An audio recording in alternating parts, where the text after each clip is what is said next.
এদেশে যত আত্মহত্যা করেছে তরুণেরা অপরিণত বয়সে প্রেম নামক এই অবৈধ রিলেশন করতে গিয়ে, যত বাবা মায়ের বুক খালি হয়েছে, যত বাবা মায়ের সাথে সন্তানের সম্পর্ক নষ্ট হয়েছে, যত সন্তান ঘরছাড়া হয়েছে, যত তরুণের পড়াশোনা ধ্বংস হয়েছে, যত তরুণের ক্যারিয়ার নষ্ট হয়েছে, যত মানুষের চাকরি জীবন ধ্বংস হয়েছে, যত সংসার ভেঙেছে, যত বাচ্চারা মা বাবার স্নেহহারা হয়েছে, এই সবগুলোর জন্য তথাকথিত বিবাহ বহির্ভূত অবৈধ ভালোবাসার প্রমোটাররা আসামি। এরা কেউ এই সমস্ত অপরাধের দায় এড়াতে পারে না। এরা আপনাকে সকাল বিকাল অভিনয় করে দেখাবে কিভাবে প্রেমকে জয় করতে হয়। মা বাবার অবাধ্য হয়েও নিজের অবৈধ কাজের সঙ্গীর হাত ধরে চলে যেতে হবে, সমাজকে বৃদ্ধাঙ্গুলি দেখিয়ে, মা বাবাকে বৃদ্ধাঙ্গুলি দেখিয়ে এটাকে পজিটিভলি তারা তুলে ধরবে। হ্যাঁ, অবশেষে নাটকে, সিনেমায়, নোবেলে প্রেমের জয় হয়েছে, মা বাবা হাসছে, সবাই পাশে মেনে নিছে। এসব যারা সারাদিন দেখায় আপনাদেরকে, মানে প্রেমের যারা প্রশিক্ষক, আপনাদের এই 2 নম্বর কাজে যারা প্রশিক্ষক, এই প্রশিক্ষক বেচারাদের দুরবস্থা হলো, দেখবেন তাদের এক একজনের জীবনে 5টা, 7টা, 9টা, 10টা বিয়ে হয়েছে। যত আওয়াজ করে বিয়ে হয় তত আওয়াজ করে ভাঙে। এরা নিজেরাই তো ব্যর্থ। এরা আপনাদেরকে কি প্রেম শিখাবে? প্রেম শিখবেন মসজিদের ইমাম সাহেবের কাছে, প্রেম শিখবেন মাদ্রাসার হুজুরের কাছে। বউ ছাড়া বেচারা কিচ্ছু বুঝেন না। নিজের ভালোবাসা সব উজাড় করে দিয়েছেন তার বৈধ সঙ্গীর জন্য। আকাম কুকাম করে অজায়গায় কুজায়গায় ভালোবাসা মিলায় না। পশ্চিমাদের মোরালিটি শেষ হয়ে গেছে। আমি একটা কথা জোরালো ভাবে বলি, জ্ঞানে বিজ্ঞানে, তথ্য প্রযুক্তিতে, অবকাঠামোতে, অন্য অনেক বিষয়ে পশ্চিমারা যদি আমাদের চাইতে 200 বছর এগিয়ে থাকে, পরিবার ব্যবস্থাপনায় আমরা তাদের চাইতে 500 বছর এগিয়ে আছি। আপনারা তাদের কাছ থেকে জ্ঞান বিজ্ঞান নেন, আমার আপত্তি নেই। আপনারা তাদের কাছ থেকে অন্যান্য ভালো দিকগুলো নেন, আমার আপত্তি নেই।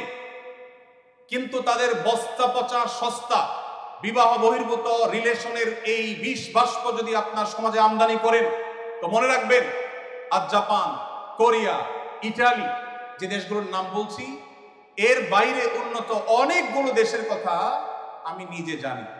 নিজ চোখে তাদের সেই দুঃসহ চিত্র দেখার দুর্ভাগ্য আমার হয়েছে।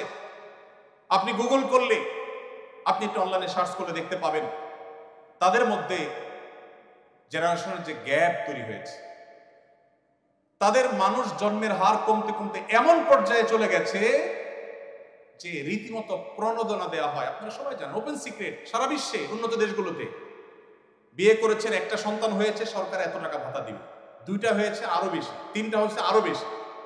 যারা একসময় জন্ম নিয়ন্ত্রণ করার জন্য সকাল বিকাল আমাদেরকে সবক শিখাইতো, তারা এখন জন্মের হার বাড়াবার জন্য টাকা পয়সা দিয়েও বাড়াতে পারছে না।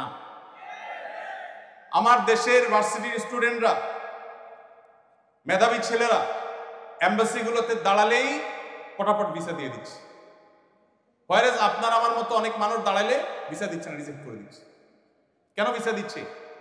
কারণ ওদের তো মানুষ নাই, ওদের মানুষ দরকার, দেশ চালানোর জন্য মানুষ নাই। তাদের বিবাহ বহির্ভূত সম্পর্ক, হারাম রিলেশন, আল্লাহর যে সিস্টেম সেটাকে পরিবর্তন করার প্রবণতা এবং টেন্ডেন্সি তাদেরকে এমন একটা জায়গায় নিয়ে দাঁড় করিয়ে দিয়েছে যে তাদের দেশে এখন মানুষ নাই। মানুষের জন্মের হার কমতে কমতে এমন পর্যায়ে চলে গেছে, একটা দেশ চালাবার জন্য যে মানুষগুলো দরকার সেগুলো পর্যন্ত বাহির থেকে হায়ার করে আনতে হয়। তারা রিফিউজিদেরকে ওয়েলকাম করে।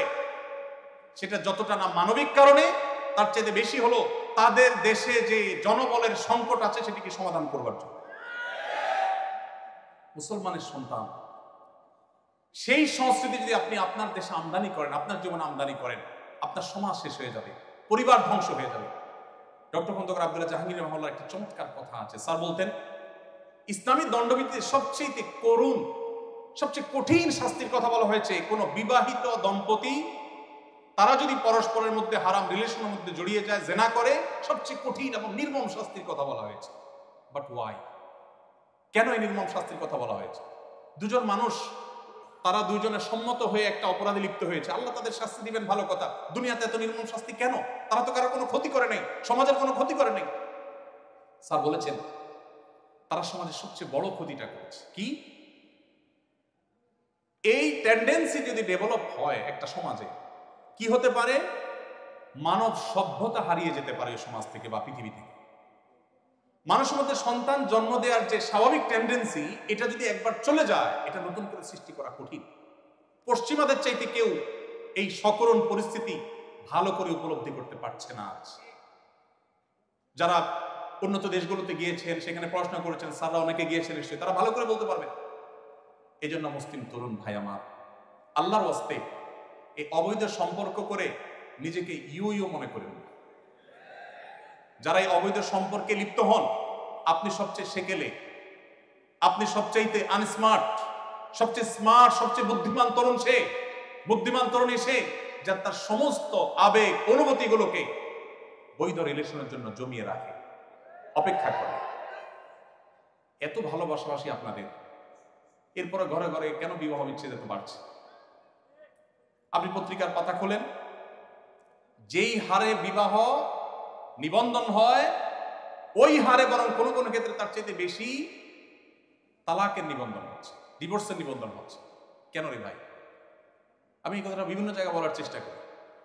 আপনাদের যুগে বা আমাদের যুগে এখন ভালোবাসা বিনিময়ের যত রাস্তা আছে, ফেসবুকে লিখে পাঠাতে পারছেন কি আই লাভ ইউ স্ত্রীকে, আমি বৈধ ক্ষেত্রে বলছি, আবার উনিও আপনাকে বলছেন টু।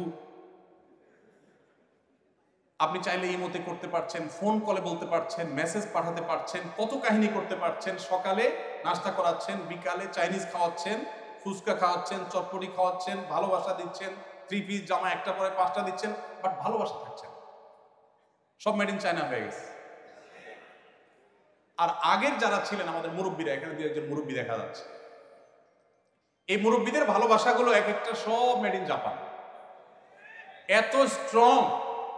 দেখবেন চাচাকে যদি যায় বলেন, চাচা, চাচির ব্যাপার আমার ডাউট হয়, কার সাথে যেন কথা বলে, দেখবেন কানের নিচে সর্বশক্তি সঞ্চয় করে একটা চড় মেরে দিবে যে বেয়াদব, তুই কল্পনা করলি কিভাবে? কারণ চাচার ওই যে সারা জীবনের বৈধ ভালোবাসা সব জমিয়ে রাখছে, সব দিচ্ছে, দুজনের মধ্যে কোনো খাদ ছিল না, ভালোবাসাটা পুরানি খাদ। আর আপনারা, আমরা যারা এই যুগের তরুণরা রাস্তাঘাটে যেখানে সেখানে ভালোবাসা বিলাচ্ছেন, মনে করেন আপনি ভালোবাসার মেশিনে পরিণত হয়েছে।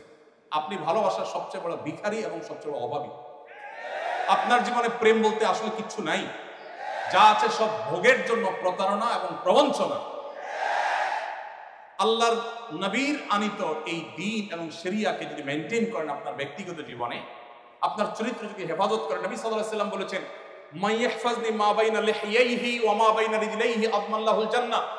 যে মানুষ, যে যুবক, যে তরুণ, যে মুসলমান নিজের 2 চোয়ালের মধ্যবর্তী অঙ্গ অর্থাৎ তার মুখকে এবং তার 2 পায়ের মধ্যবর্তী অঙ্গ অর্থাৎ তার সম্ভ্রমকে রক্ষা করতে পারবে, এগুলো সে হারাম পথে ব্যবহার করবে না, এই দায়িত্ব এবং গ্যারান্টি যে যুবক যুবতী, যে মানুষ নিবে, নবী সাল্লাল্লাহু আলাইহি ওয়াসাল্লাম বলেছেন, কিয়ামতের দিন আল্লাহর কাছ থেকে জান্নাত পাইয়ে দেওয়ার দায়িত্ব আমি নিলাম। চ্যালেঞ্জ গ্রহণ করা যাবে ইনশাআল্লাহ। আল্লাহ আমাদেরকে তৌফিক দান করুন। পশ্চিমাদের ভালো জিনিসগুলো নেবেন, এই সমস্ত ফালতু জিনিস নেবেন না। আল্লাহ আপনাদের আমাদের সবাইকে ভালো থাকার তৌফিক দান করুন।